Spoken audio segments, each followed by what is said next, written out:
everyone, and welcome to a major gift haul. You can call it major, whatever. Instead of the usual show, I am going to do it alongside a gift showing. I'm going to show you guys what I got for Christmas. Hopefully you enjoyed the holiday, whether you were celebrating Hanukkah, Kwanzaa with your friends' family, or your family's friends. I hope it was a good one. But let's get started.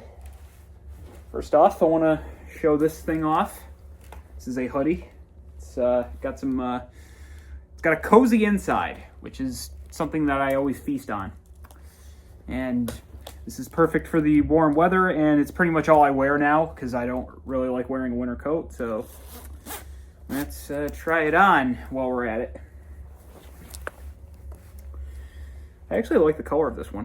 It's different. You can probably use this as a complementary one to the usual colors I wear, which are just the typical black, purple, red. Well, there it is. And by the way, note the phone. That was another gift as well. I mentioned it in one of my other videos, but brand new phone, and I also got the case the same week. So looks a lot better than what I had, which was just a rinky-dink one, and the wallet wouldn't even fit on it. And the wallet was also a Christmas gift as well. All right, well, there's that. It's actually not that cold in my house, which is funny because I'm in the basement. Next, got some socks. These two go together. Got the reindeer on them. These heavy socks are another thing I feast on. Even though it's not Christmas, I will wear them all winter long, and some of them I wear year-round. Yeah, I go that far. And I also wear them during the day, too. I don't just wear them at night. And then I have these. These ones are just a plain gray one with a pattern and the reindeer on them. Watch, these things are going to fall off within the first month I'm wearing these. And then these blue ones. These blue ones are my favorite. They are to die for. It's like the little red things on the snowflakes here. Actually, they look like poinsettias or something. But I absolutely love these. And I think I'm going to probably save these for Christmas because they have the Christmas colors. But look, we got snowman. Snowman in the shape of a sock. So, yeah, 4 pairs of cozy socks. As far as clothing goes, I also have this shirt from Woodstock, New York, which has a lot of shopping malls. My mom actually shopped there with her friends not long ago and got one of these. Of course, Woodstock was also the site of one of the greatest music events ever. And obviously, I wasn't alive for that, so I didn't get to experience it. But I guarantee you, if I was alive in 1969, I would have gone to Woodstock. And this fox here is not a stuffed animal. This fox is actually a heating pad. So it's called a warmie. Put the thing in the microwave, and don't worry, I'm not going to commit animal abuse. This guy can go on parts of your body that hurt. So if I hurt my knee, boom. Hopefully he stays on, though. That's the problem. But he's adorable, though. I still like him, and if you are afraid of heating pads, get a warmie. That's all I got. This advertisement here by my friend Mike Markham. Mike is a computer technician and a computer techie. And largely a lot of his influences have been in my videos because he's encouraged me to get very tech savvy. This photo of Mike is to advertise the fact that he's getting a new computer for me, which is awesome because I'm tired of editing these videos on my phone. And if I did not announce it or not, but the GPU acceleration on my laptop has not been good. And the other one broke, so I need to get a new laptop with better GPU acceleration so I can run Adobe and all the other platforms on it at perfect speed. Editing on my phone is nice, but you get so much more options on a computer, which was what I was doing anyway when I rejoined YouTube. This here is College Mascot Trivia. It's a book by Ryan Taylor, and according to the person who reviewed this, 5 stars. They guessed 265 of the mascots correctly, which is impressive because there are 362 NCAA Division I schools. And if we open up, this is a panda hitting the dab. This book was made in 2024. Really. Bet you the author's like 40 or something. But this will be able to test my knowledge on college mascots and also encourage me to be more of a brainiac when I'm out in public. I could ask someone, what is the name of the Siena mascot and what is their jersey number? And they'd answer, what is Bernie and what is 37? And speaking of mascots and NCAA, got another tournament bracket. March Madness is coming, folks. Just 2 months away from it, if you can believe it. Yeah, as soon as Christmas is over and the New Year's is over, it's time for conference play. And there's no time to waste with college basketball, which we'll be talking about in the later portion of this video.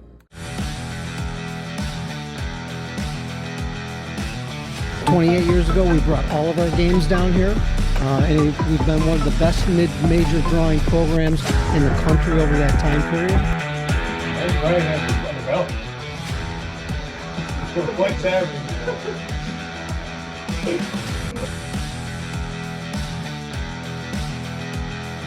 Well, aside from that, hopefully you were spending your Christmas involved in sports in some way, shape, or form. There was football on during Christmas as well as NBA basketball. College basketball is taking the break during the week, but we still had a jam-packed week of Siena basketball beforehand. The men had 3 games, the women had 2, all at home. I was originally going to recap all of the games piece by piece, but we're already kind of on a time crunch as it is with these things, so... Before we get to anything related to the men, I do want to bring up the fact that they had their contract extended at MVP Arena for another 5 years. So the Siena men, once again, rewarding a contract due to the success they have had, especially the turnaround under Jerry McNamara. I think that this was a great Christmas gift. And Siena continues to hold the stronghold for most attended basketball games in the area, with the highest attendance actually being a game with Jerry McNamara, but this was when he was a player at Syracuse in November of 2004 when the arena got sold out. For the first thing we're going to talk about, the men, not so hot. They were 0-2 for the series this week. They had 2 games. The first was the annual Franciscan Cup against St. Bonaventure. The second was the game against Holy Cross. Meanwhile, the women played against Binghamton, and then they played MAAC opening weekend against Niagara and Canisius. And a bounce pass ahead to Zapala. How about Zariah Price? Price looked like Mark Price right there. The women were successful against both teams, except for Binghamton, where they lost in a close nail-biter at the very end, 62-64. I still give them a lot of credit, though, because they did hang on tight, and they almost cut the deficit down at the end. You could also donate to Catholic charities at the games, too, because coincidentally, Siena was playing 4 Catholic schools, so... With your donation, you could send the profits down to those in need, those who need a home, shelter, food, all those basic things we all need to survive, that kind of stuff. And with me, I would add Siena basketball to one of those necessities, but I would also add winning to be an even bigger necessity because the men's team knew they were not going to be able to get past Bonaventure, and that's the second takeaway right there. All right, I am joined by 2 St. Bonaventure students. This is Rachel Dwyer, and you are Brian. So, how do you think the game is going so far? I think it's going pretty good. I mean, Bonaventure's winning by a lot, so... Favorite player on the team? Chance Moore's doing pretty good. Yeah, he's the leading scorer right now. And any suggestions for Siena? Get off your butts, I don't know. She's not lying, she's not lying. The Bonnies were absolutely tough. They had just beaten Providence in the Hall of Fame showdown over at Mohegan Sun, which was an absolute shocker since they had defeated a Big East team. You can see the celebrations happening right here on your screen.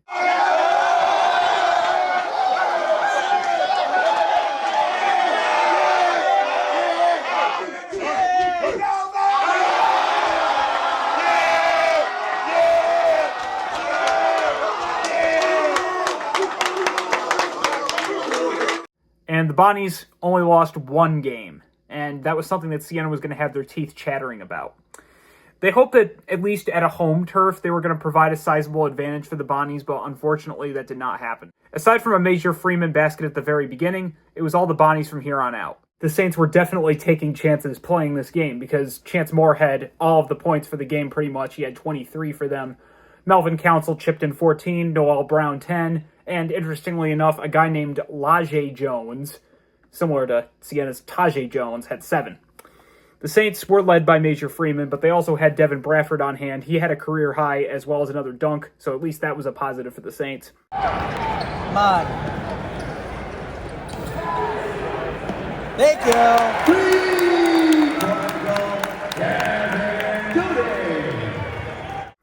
They tried again against Holy Cross, but they could not get past them. Towards the second half, it was all Holy Cross during most of the game. They shot a lot of three-pointers, which ended up burying the Saints. They did cut the deficit down to 5 at the very end, thanks to some shots by Justice Schultz, who had a lot of threes, which was impressive. But aside from Schultz, it was mostly Holy Cross that had the game most of the time. But aside from Schultz, Siena just could not get past these guys that were shooting all those threes absolutely out of nowhere.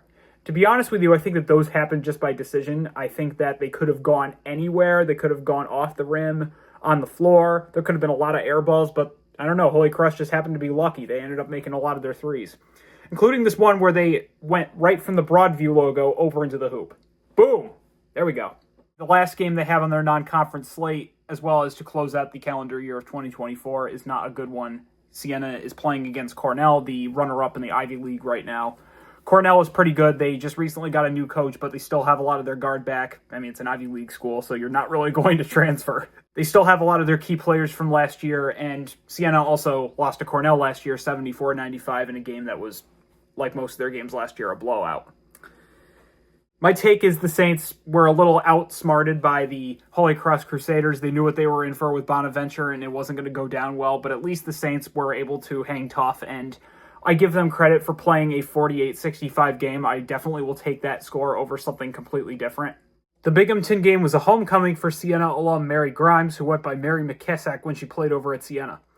Grimes was a starter for her 4 years, playing from 1999 to 2003. She played for Gina Castelli, who was the head coach at the time, and brought the Saints to their NCAA tournament in their last appearance in 2001. In that time afterward, she bounced around a lot, including coaching at Lemoyne alongside Castelli. Before that, Grimes was the assistant coach at Lemoyne College multiple times and eventually was in their head coaching position in 2021, which was her first job after being the assistant for about 20 years. She also was the assistant coach at UAlbany, Syracuse, and Xavier before returning home to Syracuse again to coach at Lemoyne, and obviously she got the Binghamton job afterward. Her degree at Siena was a Bachelor's of Science degree in Marketing and Management. Grimes started 93 out of 119 games. And, you know, it was an interesting game because they lost to an America East team that is kind of lukewarm ratings-wise compared to the McDaddy, which is UAlbany, which Siena beat back on December 7th. And UAlbany was just handed their second loss to Wisconsin. The Saints did have some help from Anaya Hooker, who shot a three-pointer towards the end of the game to cut the deficit down. When Anaya Hooker made that shot, though, it gave them a lot of hope that they could use her for opening MAAC play, but unfortunately, she ended up with an injury, and Anaya Hooker has now been ruled out for at least the next month. However, Terry Prim did get some players back. He did get Zoe Richardson, and he also got Esther Turry back from injuries.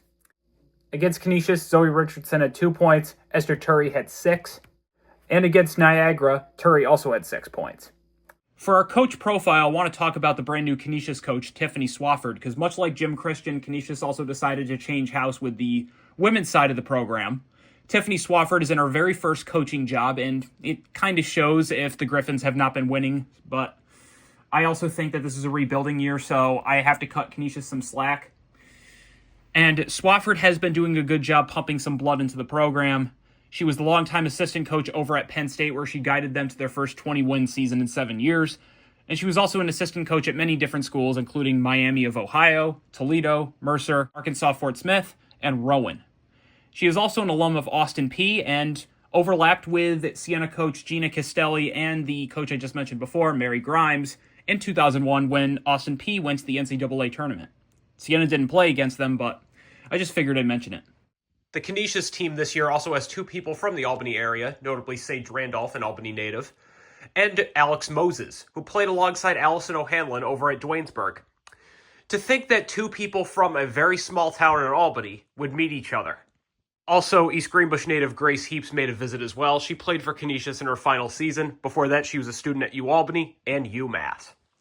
As for Esther Turry, hopefully we can see a repeat of how she played against American International, because that was definitely a great performance. And my hopes were that Esther Turry was going to move into the role left by Elisa Mevius, but I feel like that in general, Terry Prim's doing a great job with all the players scoring different times during the game and giving them all their own fair shares of time on the court.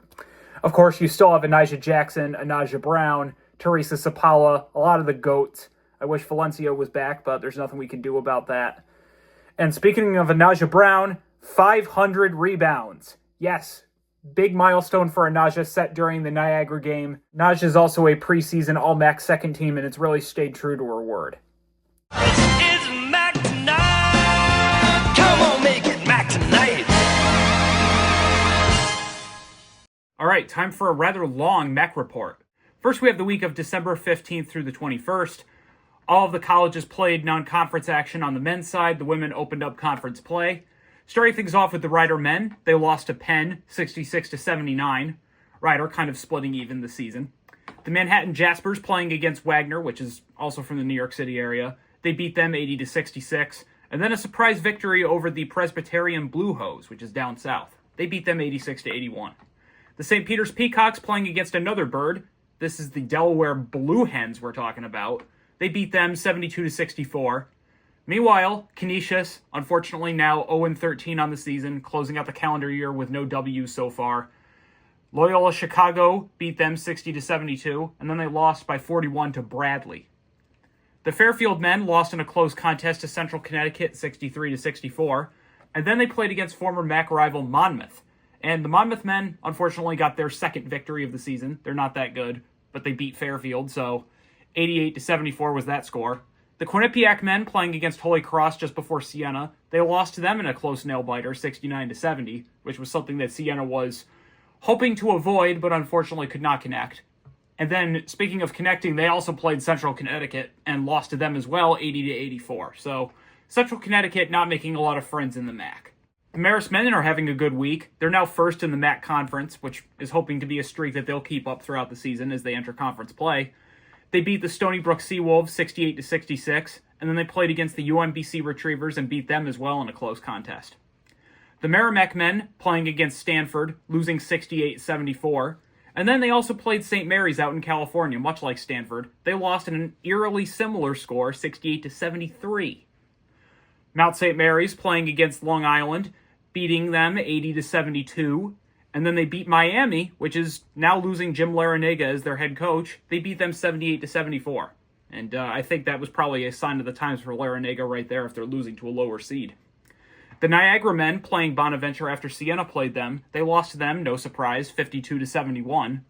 Iona getting a bye week. Sacred Heart playing against UAlbany, losing to UAlbany 74-66. The women opened up conference play with Rider playing against Quinnipiac in their only game of the week. They lost to them 62-70. Manhattan playing against St. Peter's and losing to St. Peter's, which I find quite surprising because the St. Peter's women haven't really been that good lately. Manhattan is also now 0-2 because they also lost to Marist 51-58. Aside from winning over Manhattan, St. Peter's, however, did get a lose. They lost to Iona 50-56. Aside from losing to Siena, Canisius also not doing really well. They've only won one game so far this season. They lost to Duquesne by 34 points, and then they lost to Merrimack in their opener against them. Fairfield playing against St. John's, losing 68-77, which is funny because Fairfield beat St. John's last season. And then they also beat Mount St. Mary's 76-61. They also get a bye, and they will not play MAAC again until the beginning of the calendar year. Quinnipiac playing against Vermont, beating them 68-63, and aside from the Rider victory, they also beat Sacred Heart 78-63.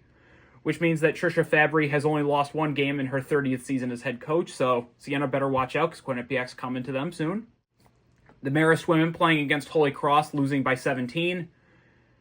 Merrimack playing against the UAlbany women in a game that I went to go see because I had to scout Merrimack out a little bit.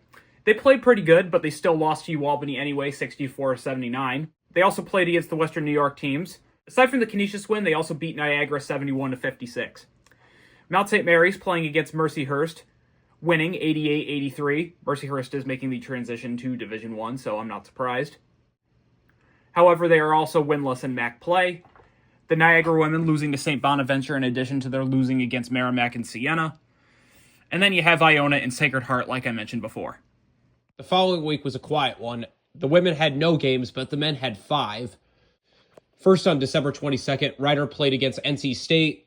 the ACC team that went on a big run this year in March Madness. They actually got as far as the Final Four. Rider, of course, lost to them 63-89, their final game of the calendar year.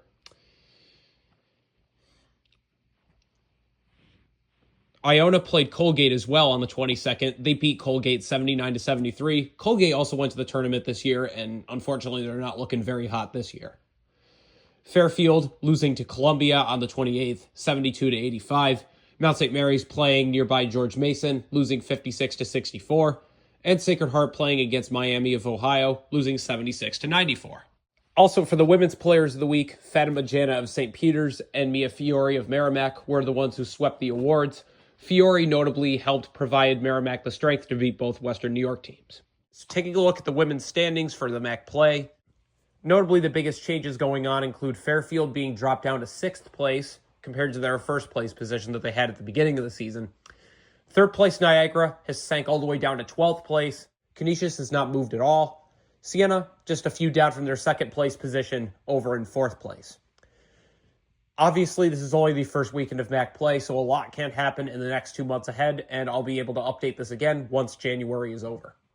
All right, you can also probably tell, but in the time I spent recording this, I started to get a cold, so losing my voice a little bit, it sucks, but whatever.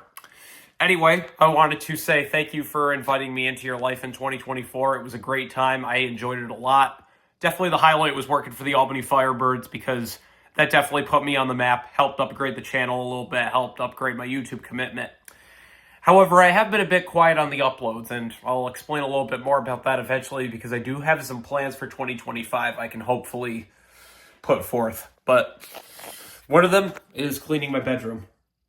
Yeah, it's a pigsty, and I'm currently trying to upgrade it so I can make it look savvy and spiffy, especially for my upcoming Siena shows as well as my upcoming shows in general. I plan to be in here more often. But whatever you're doing for New Year's Eve, hopefully you stay safe out there. Do not drive drunk. It's not a good idea. And if you're partying, just make sure that you're partying safely and not too hard. And hey, you know what? Watch sports while you're at it. There's college football going on. There's going to be some basketball games going on. And as far as I'm concerned, I'm just hoping Siena can close out the calendar year with some W's. Thank you all for watching, everybody.